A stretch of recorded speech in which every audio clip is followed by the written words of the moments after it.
Masari boleh? Kita mana satu tuannya Masari? Mana Masari boleh? Ada ya?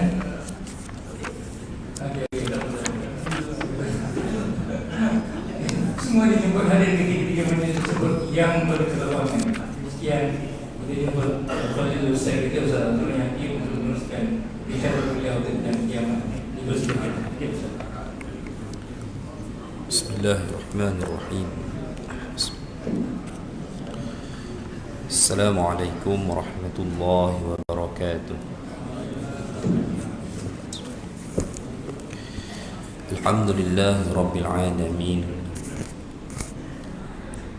Wabihi nasta'in, wassalatu wassalamu ala nabiyil amin Nabiyyina Muhammad wa ala alihi wa sahbihi ajma'in. Rabbi shrah li sadri wa yassir li amri wahlul 'uqdatam min lisani yafqahu qawli wa la hawla wa la quwwata illa billah, amma ba'd. Ayyuhal muslimun wal muslimat, a'azzani Allah wa iyyakum. Muslimin muslimat hadirin yang dikasihi lagi dirahmati Allah sekalian. Alhamdulillah summa alhamdulillah. Pada kesempatan malam ini, pertemuan pertama bagi bulan Oktober 2023, kita akan sambung baki perbahasan berkenaan dengan peristiwa-peristiwa besar yang termasuk daripada tanda-tanda besar hari kiamat. Pada hari ini, malam ini, kita akan membincangkan berkenaan dengan Nabi Allah Isa alaihi salam, yang mana jika tuan-tuan mengikuti kuliah saya dalam siri-siri yang lalu, tuan-tuan sudah maklum Allah menurunkan Nabi Allah Isa sewaktu peperangan. Ketika berlakunya peperangan di mana Dajjal pada waktu itu memimpin suatu angkatan tentera yang kebanyakan tenteranya pada waktu itu adalah Yahudi, melakukan amukannya di Timur Tengah. Dalam satu riwayat Ibnu Abi Syaibah didetailkan 3 wilayah utama yang diserang oleh Dajjal dan angkatannya. Ini berpunca daripada Dajjal pada waktu itu yang mengimpikan kekuasaan mutlak ke atas seluruh dunia dengan menjadikan Timur Tengah sebagai pusat pemerintahannya. Dia telah gagal dalam impiannya, dan kegagalan demi kegagalan Dajjal ini berakhir dengan kemarahan. Lalu keluarlah dia memimpin, membawa sejumlah angkatan tentera sebagai jalan akhir untuk dia cuba mendapatkan apa yang dia impikan selama ni. Jadi tuan-tuan duk tengok taklah hebat mana Dajjal ni, sebab dia akhirnya dia akan binasa juga. Ya, ada masa dia sampai waktu kegagalan, dia akan gagal. Tetapi daripada zaman Nabi nak sampai ke zaman gagalnya dia itu, jutaan manusia telah terjun ke dalam fitnah yang berjaya dia bawa. Kerana dia adalah satu watak yang wujud sepanjang zaman daripada zaman Nabi. Nabi pernah mengisyaratkan selepas 300 tahun Nabi tinggalkan umat, dia mula berkuasa. Ya, dengan kekuasaan yang dia bina, dia menjajah, dia menjarah hampir seluruh tanah negeri. Sebab itulah Nabi sebut tidak ada satu negeri pun yang tidak dilewati oleh Dajjal. Sampailah yang terakhir, dia ingin membina kekuasaannya di Timur Tengah. atau dengan kata lain dia punya impian untuk menguasai 3 tanah suci, Mekah, Madinah dan Masjid Al-Aqsa. Kita dah cerita, akhirnya Allah timpakan kegagalan, menyebabkan dia keluar membawa angkatan tentera sebagai jalan akhir untuk dia cuba mendapatkan kembali kekuasaan dia. Dunia Arab huru-hara pada waktu itu. Ada hadis Nabi sebut bangsa Arab melarikan diri hingga ke puncak-puncak gunung ketika Dajjal datang bersama dengan tenteranya melakukan amukan. Hinggalah dia sampai ke bumi Syam, pusat kepada kerajaan yang ia musuhi. Dia musuhi siapa tuan-tuan? Keluarga Nabi. Sebab keluarga Nabi merupakan penguasa ataupun khalifah kerajaan umat Islam yang bertapak di bumi Syam waktu itu. Dia lakukan amukan hingga ke bumi Syam. Dan untuk makluman tuan-tuan, kerajaan umat Islam di bumi Syam waktu itu baru sahaja membuka wilayah Eropah menjadi wilayah kaum muslimin. Dia sampai di bumi Syam, Allah turunkan Nabi Allah Isa alaihi salam. Dan sememangnya dia tidak mampu berhadapan dengan Nabi Isa, sehingga dia melarikan diri ke kota Lud di Israel. Itu ada dalam hadis. Dan Nabi Isa berjaya membinasakannya di situ. Tentera-tenteranya diperangi keseluruhannya oleh umat Islam dalam siri peperangan jihad terakhir, dan kaum muslimin diberi kemenangan besar. Selepas itu, hadirin mati Allah sekalian, Nabi Isa akan berhadapan dengan satu kelompok kaum yang dipanggil Ya'juj dan Ma'juj. Siapa mereka ni? Kita dah pernah bahas panjang dahulu, ya. Saya tak pasti sama ada kita semua memahaminya dengan satu kefahaman atau masih samar, ya. Ada banyak persoalan. Hadis-hadisnya sahih, tuan-tuan. Bahkan Ya'juj dan Ma'juj muncul 2 kali dalam Al-Quran. Satu disebutkan ada suatu kaum yang lari daripada bangsa ini, sehingga mereka bertemu dengan seorang penguasa bernama Zulqarnain. Cerita ini dalam surah Al-Kahfi. Ketika mereka bertemu dengan Zulqarnain, mereka telah meminta Zulqarnain untuk membina tembok di suatu tempat, dan tempat itu merupakan satu laluan yang kiri dan kanannya adalah gunung. Jadi tuan-tuan ambil logik cerita mudah. Maknanya pembinaan tembok di situ dapat menghalang kaum Ya'juj dan Ma'juj secara total menyeberangi kawasan tersebut. Kalau tidak, tidak ada kepentingannya lah dibina tembok di situ.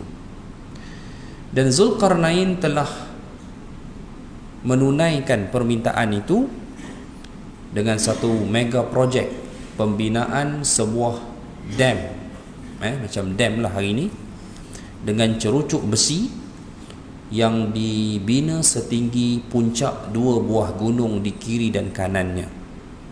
Ini mega projek, tuan-tuan, bukan projek yang duk main siap sehari 2 hari, bukan. Silap makan tahun, ya. Dan apabila siap, maka kaum Ya'juj dan Ma'juj tidak boleh melalui jalan tersebut, ya, untuk turun ke wilayah selatan bumi, ya. Mereka terkepung di bahagian utara. Bila benda ni berlaku, tuan-tuan? Zulqarnain ni hidup bila? Dia kuliah saya ni memang berat sikit tuan-tuan. Kadang-kadang tanya kan. Benda-benda yang tuan-tuan tak dengar ni bila Zulkarnain ni bila? Zulkarnain, watak ini ada dalam kitab terdahulu. Ada dalam New Testament. Dipanggil sebagai Kurus. Bukan Kurus, ejanya memang Kurus. Kurus, Kurus. Zulkarnain bukan nama, dia sifat, satu panggilan yang dikatakan menunjukkan pakaian dia. Dia ada pakaian topi bertanduk dua. Zulkarnain tu maksudnya mempunyai dua tanduk. Dikatakan namanya adalah Kurus. Dengan itu Barat akhirnya memanggilnya dengan Cyrus ataupun Cyrus, Cyrus. Dalam sejarah dunia ada seorang penguasa di Farsi, namanya Cyrus the Great. Tuan-tuan pergi ke Iran, tuan-tuan akan jumpa makam dia. Seorang penguasa yang tak pernah ada catatan dia menyembah banyak Tuhan, melainkan hanya menyembah satu Tuhan. Seorang penguasa yang terkenal membina sebuah empire yang syarat dengan kemajuan teknologi. Empire Cyrus the Great terbukti pernah membina sistem anti gempa bumi. Macam mana saya tahu? Tuan-tuan kena pergi ke Iran, tengok. Tapi jangan jadi Syiah. Pagi-pagi jadi Syiah pula kan. Jangan. Tak ada kaitan dengan Syiah. Syiah ni baru, ni cerita lama. Cyrus the Great juga atau Zulkarnain terkenal sebagai penguasa yang membina banyak tembok mengelilingi wilayah Farsi bagi menghalang suatu kaum masuk memerangi mereka. Dan kaum itu adalah Ya'juj dan Ma'juj. Sehinggalah tembok paling utuh yang dibina Allah rakam dalam Al-Quran. Bila kehidupan Cyrus the Great ini? Sekitar 500 tahun sebelum Masihi. Sebelum Masihi. Boleh tuan-tuan? Okey? Maknanya 500 tahun sebelum Nabi Allah Isa alaihi salam. Nabi Musa dah ke belum? Dah. Nabi Sulaiman dah ke belum? Dah. Mana tuan-tuan tahu dah? Ke main dah je? Ni bahaya. Ya, Nabi Sulaiman hidup 900 tahun sebelum Masihi. Maknanya Zulkarnain hidup selepas 400 tahun selepas Nabi Allah Sulaiman. Zulkarnain ataupun Cyrus the Great ni tuan-tuan, dia ada satu kerajaan yang dia pernah hancurkan. Kerajaan itu adalah kerajaan Babylon. Babylon ni penyembah dewa. Kerajaan yang menyembah dewa. Dewa-dewa Babylon hari ini diabadikan sebagai nama-nama hari dalam English. Monday, Tuesday, Wednesday, Thursday, Friday, apa semua tu. Monday, Thursday, Friday itu semua adalah nama dewa yang disembah dalam kerajaan Babylon. Okey. Dan Babylon ni bertuhankan matahari, sebab itu the last Sunday. Okey. Ada sejarah dia. Baik. Tuan-tuan yang kaki filem, tuan-tuan mesti tahu ada satu filem Thor. Thor tu jadilah Thursday. Thursday tu asal Thor. Thor tu dewa pahlawan yang disembah oleh kerajaan Babylon. Babylon ni diasaskan oleh ayah Namrud, menjadi satu empire agung di zaman Namrud. Tapi syirik. Kan dia hidup zaman Nabi Sulaiman, Nabi siapa? Nabi Ibrahim alaihi salam kan. Nabi Ibrahim kan alaihi salam kan pecahkan berhala. Itu kerajaan tu Babylon, sehingga Nabi Ibrahim lari kan daripada Babylon, Iraq, lari ke Palestin, Hebron. Itu cerita dia. Kat situ saya cerita baru tuan-tuan nampak saya tak sembang kosong, memang ada bukti. Baik, Nabi Ibrahim kan lari selepas dibakar tu. Kan lari ke mana? Ke Hebron, Palestin. Tapi asal Nabi Ibrahim bukan di Palestin. Di mana? Di Iraq. Masa zaman Namrud, kerajaan Babylon. Cyrus the Great ataupun Zulkarnain, yes, dia hancurkan kerajaan Babylon yang pada waktu itu Bani Israel menjadi hamba abdi kepada Babylon. Kenapa? Ini berlaku 500 tahun sebelum Masihi, sebelum Nabi Isa, atau 400 tahun selepas Nabi Allah Sulaiman wafat. Nabi Allah Sulaiman meninggalkan Bani Israel dalam keadaan keagungan, kerajaan, kekayaan. Apa jadi Bani Israel bila Nabi Sulaiman tinggalkan dengan keadaan begitu? Mereka mula kufur. Makan tahun, ratus tahun, 400 tahun, sampai kepada kemuncak kekufuran. Mereka mula meninggalkan kitab Taurat mereka. Allah datangkan kerajaan Babylon, hancurkan istana Nabi Sulaiman, robohkan Masjid Al-Aqsa, bunuh Bani Israel, saki-bakinya dibawa ke Iraq menjadi hamba abdi dalam kerajaan Babylon. Boleh faham tuan-tuan? Datanglah Zulkarnain daripada Farsi. Zulkarnain bantai kerajaan Babylon ni sampai hancur, habis, tak ada. Dan Zulkarnain menemui kaum Bani Israel yang merupakan ahlul kitab pada waktu itu. Dan Zulkarnain telah membuka jalan kepada Bani Israel agar kembali semula ke Baitul Maqdis, bina semula kerajaan dan keluarga kamu di tempat asal kamu, iaitu Baitul Maqdis. Okey tuan-tuan. Jadi masa era Zulkarnain 500 tahun sebelum Nabi Isa, Zulkarnain dah bina tembok bagi menghalang kaum Ya'juj dan Ma'juj. Soalan saya, ada soalan. Masa zaman Nabi Isa hidup 2000 tahun dulu, Nabi Isa ni diangkat 2028 dalam satu riwayat, ketika usianya 33 tahun. Sebab Nabi Isa lahir 5 tahun sebelum Masihi. Jadi diangkat 28 Masihi. 2028 ni tepat 2000 tahun Nabi Isa diangkat. Okey? Maknanya Nabi Isa baru berada di langit tu 2 hari. Sebab waktu di langit bukan waktu dunia tuan-tuan. Ya, waktu di langit ikut waktu apa? Waktu indallah, waktu di sisi Allah. Berapa nisbah dia? 1 hari bersamaan 1000 tahun. Sekarang Nabi Isa dah diangkat berapa ribu tahun? 2000 tahun. Nabi Isa baru hidup berapa hari itu sebenarnya? Baru 2 hari. Logik. Sebab Nabi Isa esok turun umur berapa? Diangkat 33 tahun, turun balik sama je, 33 tahun. Tak ada Nabi Isa datang tua dah 2033 tahun. Dan ada 33 tahun juga. Kita dah berjalan 2000 tahun, Nabi Isa baru lalu 2 hari di sisi Allah. Masa ni tak sama setiap alam. Turun. Maknanya tuan-tuan, 2000 tahun dulu zaman Nabi Isa hidup di Baitul Maqdis, Nabi Isa jumpa tak kaum Ya'juj dan Ma'juj?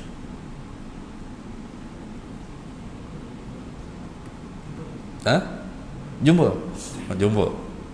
Saya tak boleh bantah sebab tu Haji bagi sagu hati. Bantah kan tak bagi, tak dapat dah.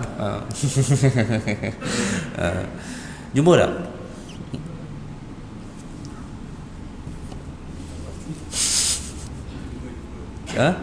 Jumpa? Macam mana tuan-tuan boleh buat conclusion jumpa?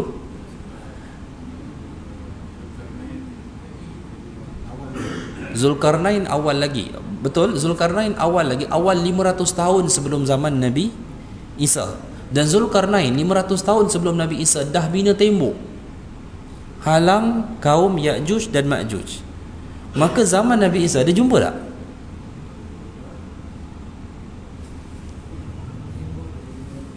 Bukan jumpa tembok, jumpa kaum Ya'juj Ma'juj.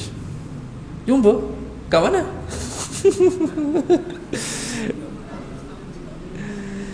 Tak jumpa lah tuan-tuan. Betul tak? Sebab apa tak jumpa? 500 tahun sebelum Nabi Isa lahir, Zulkarnain dah bina tembok sekat. Jadi kaum tu tak dapat. Ini dia isu dia kat sini tuan-tuan. Isu dia, tuan-tuan pernah jumpa tak tembok ni kat mana? Tak ada kan? Tak ada. Tapi tuan-tuan yakin tembok ni mesti wujud. Sebab apa? Dia ada dalam Quran. Tak tuan-tuan, memang wujud dan pernah ditemui pun tembok ni. Bukanlah terlalu misteri, tak. Tembok ni dah pernah ditemui pun, dan telah pun roboh sekitar 300 tahun selepas Nabi wafat. Tak ada dah tembok tu. Sebab tu tuan-tuan, saya akan tarik balik pandangan saya kalau ada somebody jumpa tembok Ya'juj dan Ma'juj. Tak ada. Sebab dia dah pernah ditemui oleh rombongan kerajaan Abbasiyah dulu. Rombongan kerajaan Abbasiyah, Khalifah Abbasiyah pernah hantar wakil rombongan pergi ke tembok Zulkarnain, hantar laporan, tembok ni ada lagi ke tidak? Rombongan pertama kata ada. 100 tahun lebih selepas itu, rombongan kedua hanya mendapati runtuhan. Tuan-tuan, runtuhan tembok. Dan rombongan itu melalui kawasan hadangan tembok itu, pergi ke wilayah utara dan bertemu dengan orang-orang Ya'juj dan Ma'juj. Makanya zaman Nabi Isa tak jumpa kaum ni. Sebab tembok itu masih utuh dan kaum tu tak dapat sampai ke tanah Arab disebabkan oleh tembok tersebut. Nak faham Ya'juj dan Ma'juj ni tuan-tuan, dia panjang cerita dia. Dia kena faham geografi, banyak benda lah. Sebab dia ni bukan orang primitif. Bukannya orang yang tiba-tiba keluar nanti ganas macam gergasi raksasa, tak.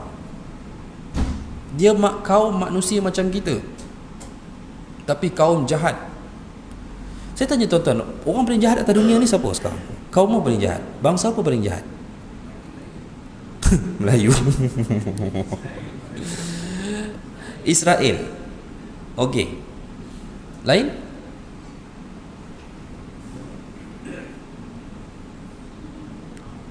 China jahat. China bukan China, China. Jahat. Tuan-tuan sebut kepada saya, China jajah negara apa? Tak ada. 3 tanah China kena jajah.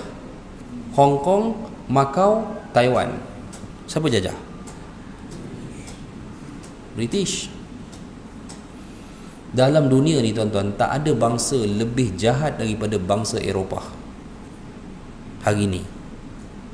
Tak ada siapa boleh nafi. Okey? Sebab apa?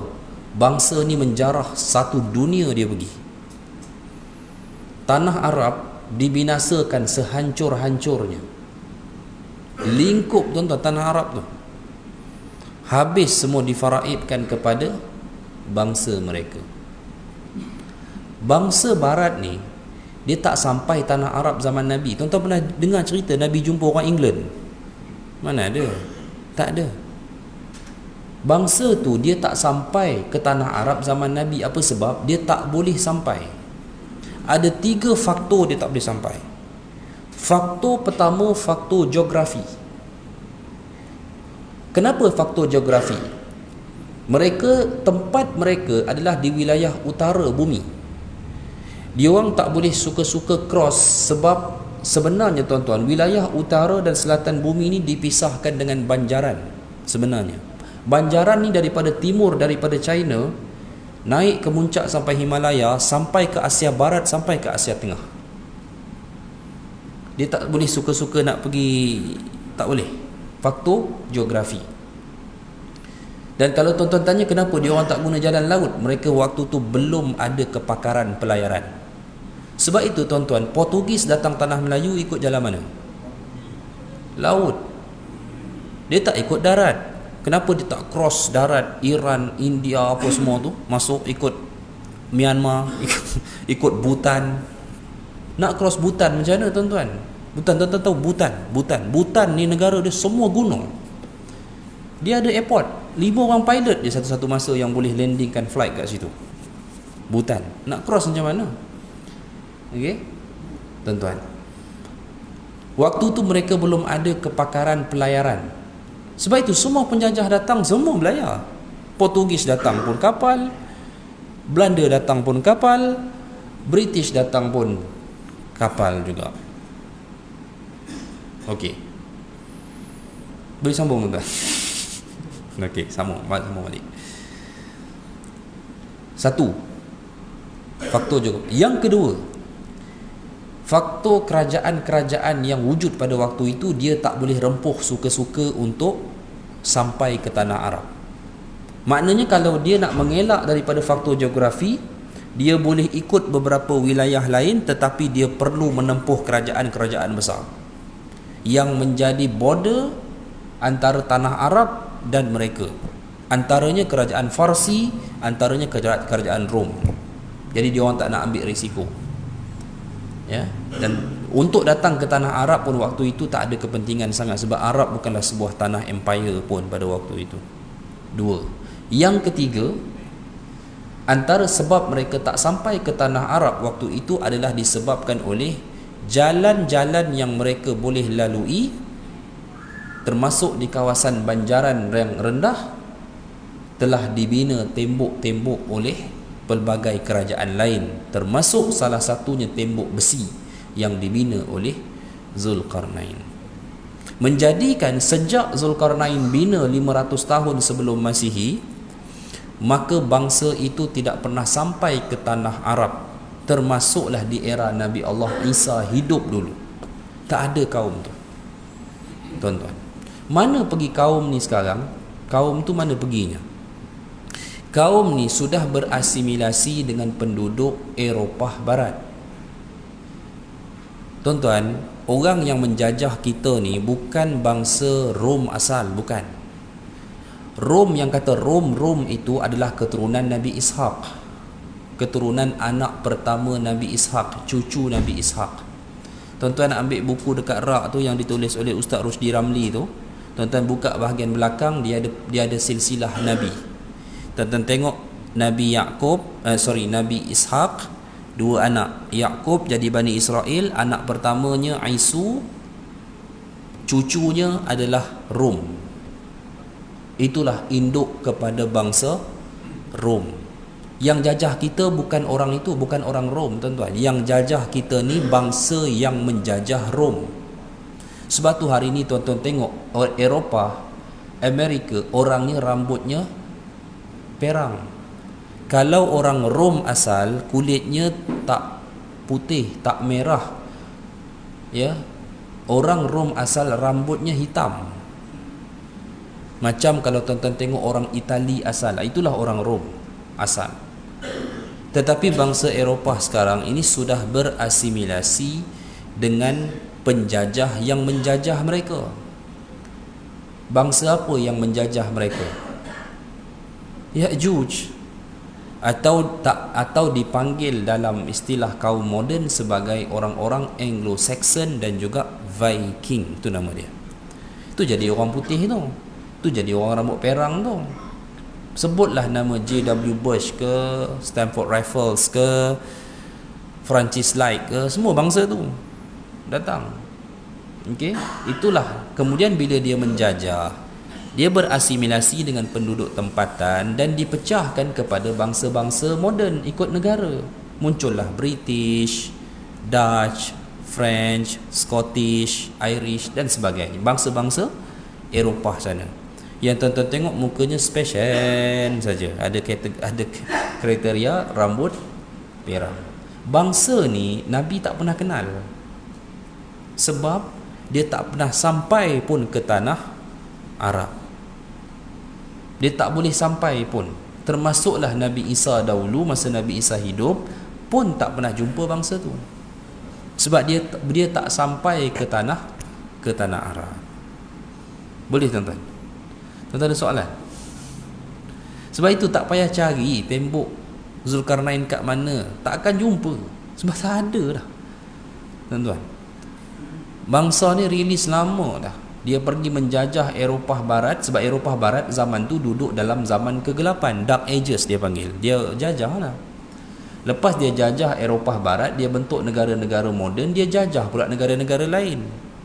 Sebab itu antara angkatan perang yang pertama yang mereka hantar ke tanah Arab adalah angkatan perang salib. Angkatan perang salib tu bukan Rom Byzantin, bukan Rom Timur, bukan Rom Ortodoks Rusia hari ni, bukan Rom yang berperang dengan Uthmaniyah dulu, bukan. Perang salib tu Rom Barat, hari ni jadi NATO. Jangan senang cerita. Okey, itulah angkatan salib. Bukan Kristian pun, tunggang gereja, sebab nak dapat support daripada penganut Kristian. Tu je. Dia orang bukan Kristian sangat pun, tapi menunggang gereja Katolik Barat. Jadilah angkatan salib. Ni kisah dia. Jadi tuan-tuan, Nabi Isa tak pernah kenal kaum ni. Tapi nanti masa Nabi Isa turun, setelah Nabi Isa membunuh Dajjal, setelah tentera Dajjal dibinasakan dan dikalahkan oleh tentera kaum muslimin, bangsa Ya'juj ni datang. Dan mereka datang bertujuan untuk membunuh Nabi Allah Isa alaihi salam. Ini yang ramai para ulama sebutkan adalah gelombang mereka yang terakhir ataupun angkatan mereka yang berbaki pada waktu itu, datang keseluruhannya ingin membinasakan Nabi Isa. Allah perintahkan Nabi Isa berlindung di sebuah bukit bernama Tur. Cumanya tuan-tuan, saya tak tahu kenapa seperti tak ada riwayat yang mereka diperangi oleh kaum muslimin. Nabi tak pernah detailkan dalam mana-mana hadis keadaan pertempuran kamu dengan kaum Ya'juj dan Ma'juj. Tak ada pada waktu itu. Yang ada adalah kaum itu dia berada di kaki bukit tempat Nabi Isa berlindung bersama dengan sekelompok kaum muslimin. Keadaannya agak genting kerana Nabi kata sehingga kepala lembu lebih berharga daripada 100 dinar yang ada pada kamu. Maknanya sampai putus bekalan makanan. Kenapa mereka tak diperangi, tak ada siapa tahu. Dan hadirin sekalian, mereka binasa disebabkan oleh doa Nabi Isa kepada Allah. Lalu Allah membinasakan mereka dengan ulat yang keluar daripada leher mereka. Matilah bergelimpangan mereka di kaki bukit, sehingga apabila Nabi Isa turun, kawasan kaki bukit itu tidak boleh dilalui, penuh dengan mayat mereka. Ulat keluar tuan-tuan daripada leher. Tak kebayangnya macam cerita zombie tuan-tuan, kan? Itu jadi cerita zombie ke? Dah ulat keluar, mayatnya busuk di bawah itu. Nak macam mana pula? Dalam hadis Allah hadirkan burung yang lehernya sebesar leher unta, mengangkat mayat-mayat mereka ke suatu tempat, lalu Allah menurunkan hujan bagi membersihkan tanah tersebut daripada kotoran mayat mereka. Berakhirlah kisah bangsa Ya'juj dan Ma'juj. Habis. Daripada mana mereka datang pada waktu itu, saya tak pasti tuan-tuan. Okey, kerana tak Nabi ceritakan secara detail. Ada soalan?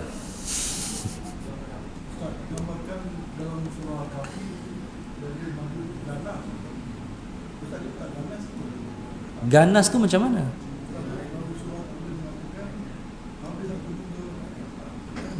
Tak, mana ada. Tak ada. Mana ada je. Dalam surah Kahfi diceritakan Ya'juj Ma'juj ni ganas, menghancurkan semua benda. Tak, mana ada ayat tu. Tak ada cerita tu. Inna Ya'juj wa Ma'juj mufsiduna fil ardh. Sesungguhnya kaum Ya'juj dan Ma'juj adalah bangsa perosak di atas muka bumi. What mean perosak? Apa makna perosak? Adakah mesti perosak dengan keganasan? Part of kerosakan adalah keganasan. Part of kerosakan. Tapi kalau dia buat sistem riba, contoh, yang mencengkam seluruh dunia dengan sistem itu, kerosakan tak? Rosak. Sistem ekonomi kita rosak ni pasal apa? Sistem siapa yang buat? Hadirin sekalian, sama je, rosak.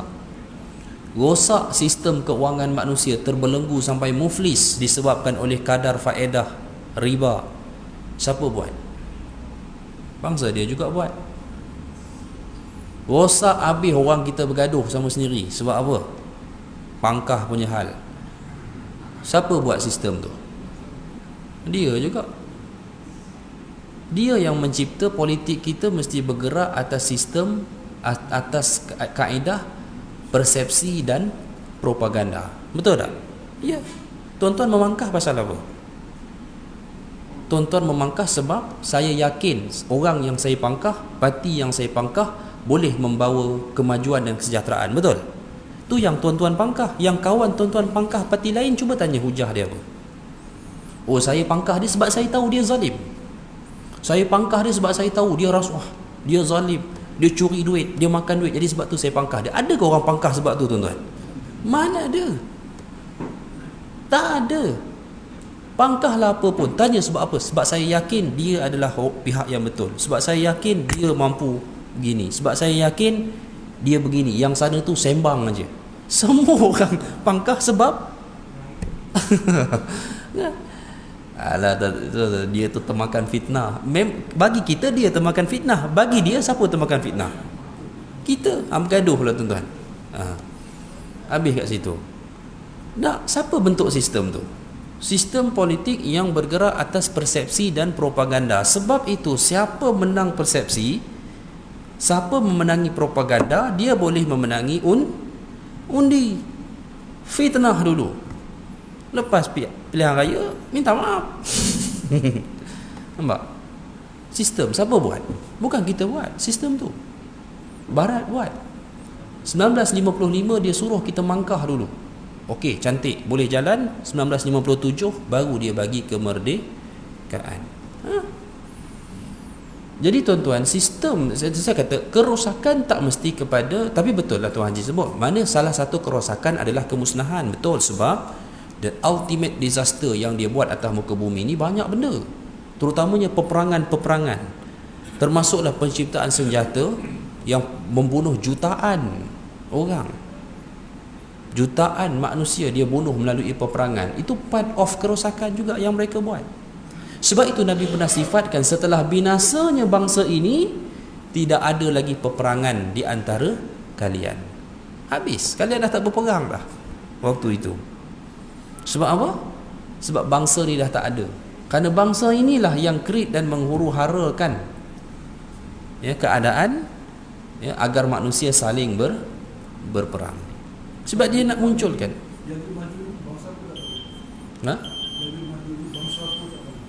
Dah bangsa yang kita tengok sekarang di Eropah. Sebab tu saya kata dia adalah kaum daripada kaum bangsa penjajah.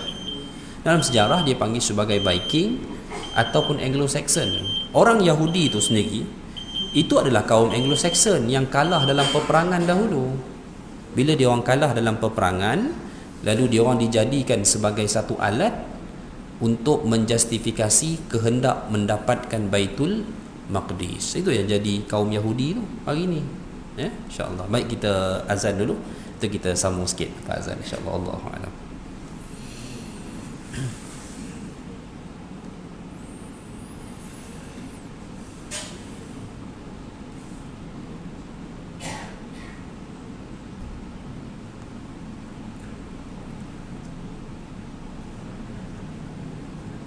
Allahu Akbar, Allahu Akbar.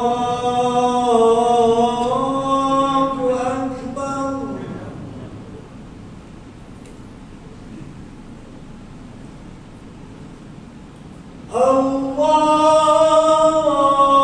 Akbar, Allahu Akbar.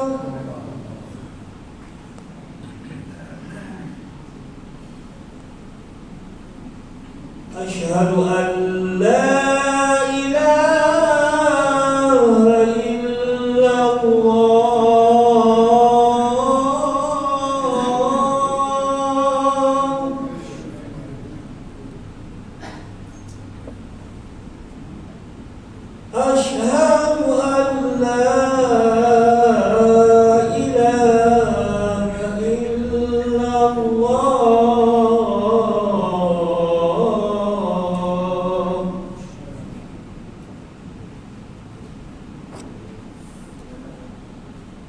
أشهد أن محمدا رسول الله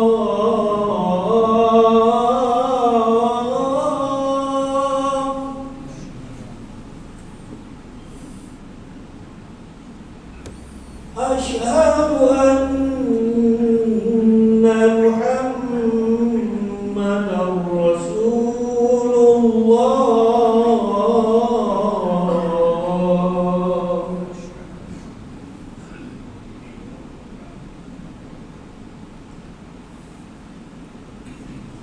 حي على الصلاة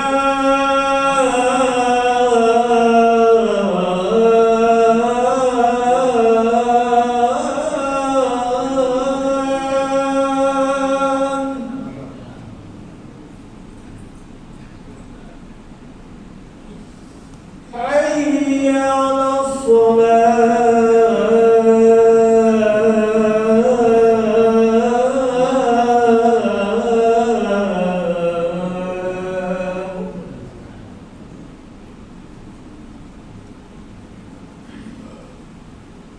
حي على الفلاح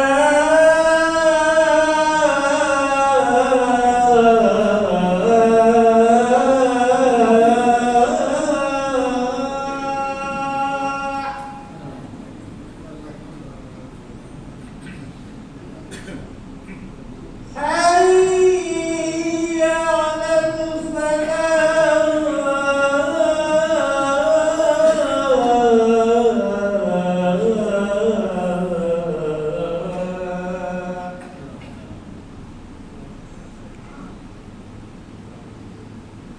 الله أكبر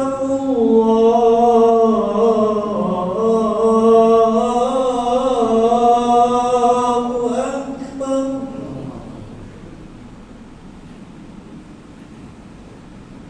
لا إله إلا الله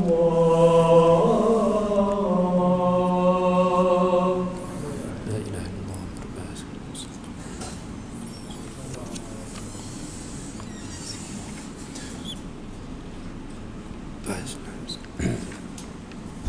Bismillah wassalatu wassalamu ala Rasulillah wa ba'd. Hadirin mati Allah sekalian. Jadi saya simpulkan sedikit maklumat daripada hadis, di mana peristiwa yang saya sebutkan tadi adalah kebinasaan total bangsa Ya'juj dan Ma'juj. Mereka tak punyai lagi apa-apa kerajaan, kekuasaan pada masa itu. Itulah kekuatan mereka yang terakhir. Allah binasakan keseluruhannya. Dan dalam sebuah hadis Nabi menyatakan bahawa tidak ada lagi peperangan antara kalian setelah kebinasaan kekuasaan mereka habis, ya. Baik. Dan selepas daripada itu Nabi Allah Isa akan memperbetulkan kembali semua kerosakan, kebobrokan, apa lagi? Kehancuran, kepincangan sistem kehidupan manusia yang telah disusun atur oleh kaum Ya'juj dan Ma'juj sebelum itu. So tuan-tuan, banyak duty yang Nabi Allah Isa akan buat. Dalam hadis antara yang didetailkan adalah mematahkan salib. Maknanya tidak akan ada lagi agama Ahlul Kitab selepas itu, baik Yahudi, baik Kristian, Nasrani. Termasuk Kristian ditutup terus. Patah salib, tak ada agama tu. Di kalangan Ahlul Kitab yang masih hidup waktu itu, kesemua akan beriman dengan Nabi Allah Isa alaihi salam. Antara tugasan Nabi Isa yang disebut dalam hadis adalah wa yaqtulul khinzir, ia akan membunuh khinzir. Yang ni saya tak jelas.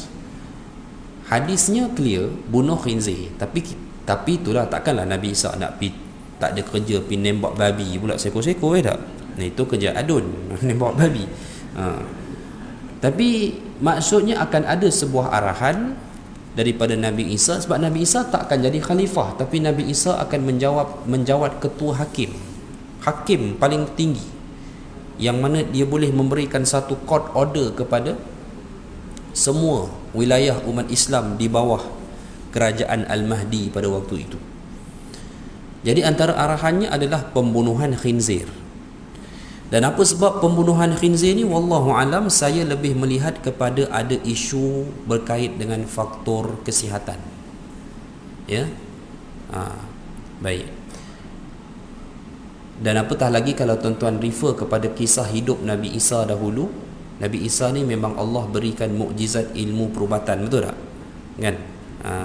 Banyak penyakit yang tak boleh dirawat di zaman itu, Nabi Isa boleh rawat. Antaranya penyakit sopak dan juga buta. Ya. Baik. Kemudian Nabi Isa akan memperbetulkan sistem keuangan, sebab dahulu pun Nabi Isa antara punca baginda jatuhi hukuman salib adalah baginda memerangi sistem riba yang dibuat oleh Bani Israel pada waktu itu.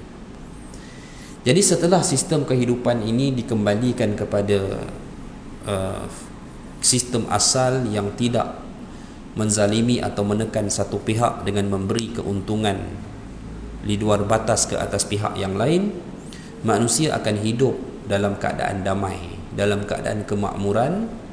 Allah mengeluarkan hasil bumi yang begitu banyak, ya. Masa tu tuan-tuan, beras tempatan akan ada stok, don't worry. InsyaAllah. Tak payah gaduh. Baik. Sehingga Nabi sifatkan kulit buah delima boleh dibuat payung. Buah delima ni besar mana je, satu je. Tapi zaman Nabi Isa, kulit delima boleh buat payung. Kalau kulit delima boleh buat payung, tembikai besar mana tuan-tuan? Tak ada dah orang beli suku lah tembikai waktu itu. Tembikai mungkin lagi besar lah. Allahu alam. Tapi Allah keluarkan hasil bumi yang begitu makmur, dan itu adalah kemakmuran yang paling agung dalam sejarah manusia, sehingga Rasulullah pernah mengimpikan untuk hidup di zaman tersebut. Dalam beberapa riwayat lain, Nabi Isa akan menunaikan haji dan umrah, menunjukkan baginda follow syariat Nabi Allah, Nabi Muhammad sallallahu alaihi wasallam. Begitulah. Dan kemakmuran akan terus berjalan, ya. Berlaku kedamaian. Bahkan ada riwayat yang menyatakan seluruh manusia menjadi mukmin di zaman Nabi Isa. Ada riwayat itu. Walaupun mungkin boleh diperbincangkan lagi, ya. Tapi keadaan sebaik-baik umat ataupun sebaik-baik zaman berlaku pada waktu itu. Dan sampai suatu ketikanya, masa yang ditetapkan, Nabi Allah Isa akan wafat. Nabi Allah Isa akan wafat seperti biasa, dimandikan, dikafankan, disalatkan dan dikebumikan oleh kaum muslimin. Dan selepas wafat Nabi Allah Isa, kaum muslimin akan menanti peristiwa Allah mendatangkan angin sejuk yang akan mencabut nyawa seluruh orang yang beriman. Maknanya tuan-tuan, selepas Nabi Isa tinggalkan ni, manusia akan balik kepada dua keadaan, yang terus memelihara iman dan yang kufur. Tapi kita tanya, boleh ke manusia rosak pada waktu itu? Kaum Ya'juj Ma'juj pun dah tak ada, Dajjal pun dah mati, ada seekor lagi tak mati tuan-tuan. Siapa dia? Iblis. Iblis tu masih ada. Last sebelum kiamat, Allah bagilah juga dekat dia. Kau nak seluruh manusia kufur kan? Bagi, ambil. Sebab itu tuan-tuan, Allah cabut nyawa orang beriman, Allah bagi seketika Iblis menguasai seluruh manusia. Tempohnya tak lama. Waktu itu bumi hanya dipenuhi oleh syirarun nas, seburuk-buruk manusia, kata Nabi. Sebab itu Nabi sebut la taqumus sa'ah illa ala syirarin nas. Tidak berlaku kiamat melainkan ke atas seburuk-buruk manusia. Atau dengan kata lain tuan-tuan, kiamat berlaku dalam keadaan tak ada seorang manusia sebut nama Allah atas muka bumi ini. Gitulah. Jadi kita ada ke tidak masa tu? Tak ada lah. InsyaAllah mudah-mudahannya kita dah tak ada lah. Itulah insyaAllah. Baik. Jadi hadirin mati Allah sekalian, untuk pertemuan akan datang saya akan baca kitab yang ditulis oleh Fadilatul Syekh Dr. Abdullah Yusuf Al-Wabil ni pada bahagian akhir, iaitu pada tanda-tanda yang berbaki lah daripada tanda-tanda akhir, ya, hari kiamat. Ya. Bagaimana persepsi manusia apabila Nabi SAW turun? Sebab kita dibuatkan bagi Muhammad Nabi terakhir, bagaimana persepsi manusia? Dia percaya tak Nabi SAW mati? Siapa yang percaya? Manusia masa zaman tu. Kalau kita orang beriman, kita percayalah. Tak ada masalah bagi orang beriman. Yang masalah bagi orang yang tak beriman. Bagi ahlul kitab yang nak ikut Nabi Isa ke nak lawan, macam tu. Bagi kita orang beriman, kita akan percayalah. Dan tak timbul isu Rasulullah adalah Nabi terakhir, tiba-tiba turun Nabi Isa. Sebab Nabi pernah cakap Nabi Isa akan turun, kan? Tapi maksud terakhir itu, Nabi terakhir dilahirkan Rasulullah, syariat terakhir Rasulullah. Cuma jelas Nabi Isa diangkat dan akan diturunkan semula. Soal Nabi Isa datang balik ni juga diimani oleh Kristian. Yes, Kristian percaya tentang the second coming of Jesus. Dia percaya macam kita. Yang tak membicarakan soal kedatangan Isa adalah Yahudi. Namun Yahudi juga percaya bahawa akan datang seorang Mesiah. Dia percaya. Sebenarnya Mesiah yang dia percaya akan datang tu adalah siapa? Isa alaihi salam. Watak yang sama. Cuma dia tak menyatakan itu Isa. Bagi orang Yahudi, Isa adalah seorang Bani Israel yang murtad meninggalkan agama Taurat. Itu bagi Yahudi. Itu cerita dia. Tapi mereka percaya akan datang seorang Mesiah, penyelamat. Mesiah itu Isa. Kristian percaya akan datang Jesus. Cuma Jesus roh baru, dia kata. Sebab Jesus dulu dah mati, kata Kristian. Bagi kita, kita percaya kedatangan Nabi Isa. Nabi Isa yang mana? Nabi Isa yang hidup 2000 tahun dahulu, ya, kerana dia tidak dibunuh dan ataupun disalib, ya, bal rafa'ahu Allahu ilaik, tetapi Allah mengangkatnya berada di sisinya dan akan diturunkan kembali saat berlakunya peperangan besar antara kaum muslimin dan tentera yang dibawa oleh Dajjal di bumi Syam. Nah, itulah dia, ya. Wallahu a'lam. Baik.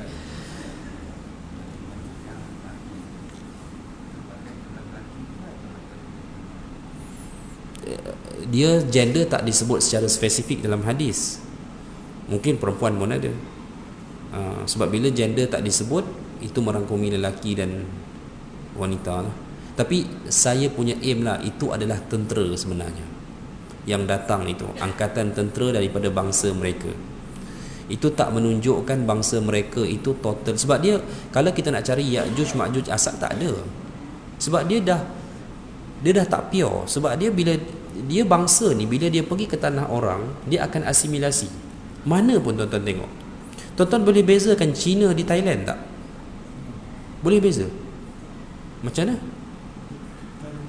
Dia semua sama, sawah di kap lah, sama je, kan? Jadi, tapi Thailand ada Cina ada. Tapi sebab apa? Sebab dia asimilasi, dia menjadi satu bangsa bila dia datang. Hanya Malaysia yang bangsa asing masuk kekal dengan identiti bangsa. That's amazing punya. Ya. Tapi bangsa lain datang habis, dia jadi campur. Sebab tu kalau kita nak cari bangsa asal orang Viking apa semua kan, adalah. Tapi kalau kita pergi ke Norway tu mungkin boleh jumpa lah, sebab dia orang tak banyak percampuran. Tapi kalau kita pergi ke Eropah apa semua tu, dia dah bercampur aduk. Jadi kata kita pokoknya, sebab dia macam ni, ada beberapa ayat Al-Quran yang Perbahasan penafsirannya masih samar. Ya.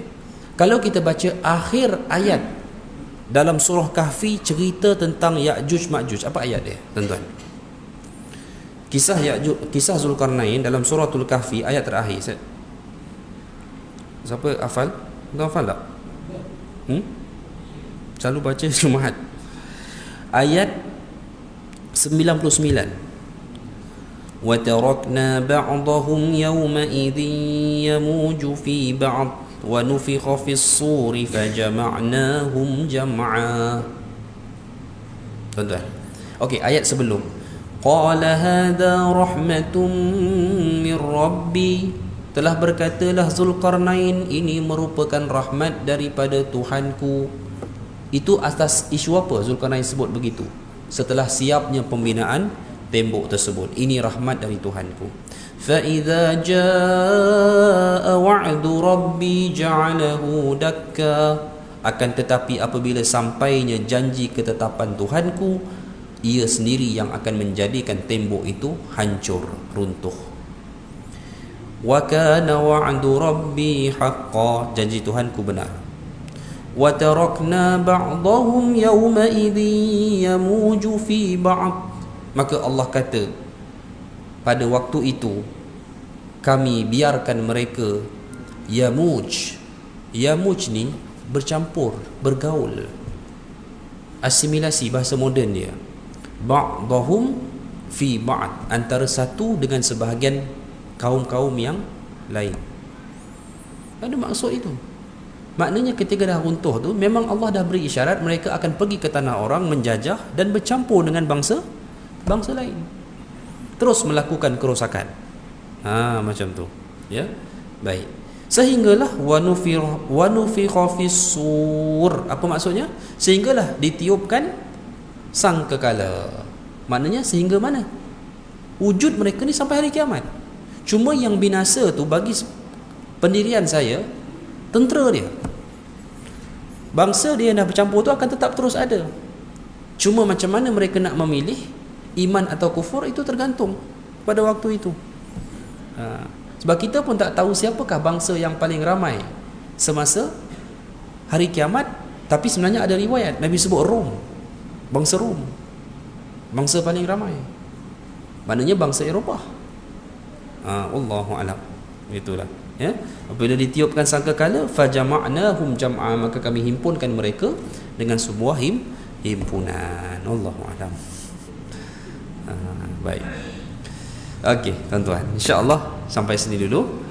Seperti mana saya sebut, kuliah akan datang kita akan baca tanda-tanda akhir, ya, iaitu sebelum menjelangnya hari kiamat itu, seperti munculnya api dan sebagainya. Ya, wallahu alam. Sekadar itu dulu.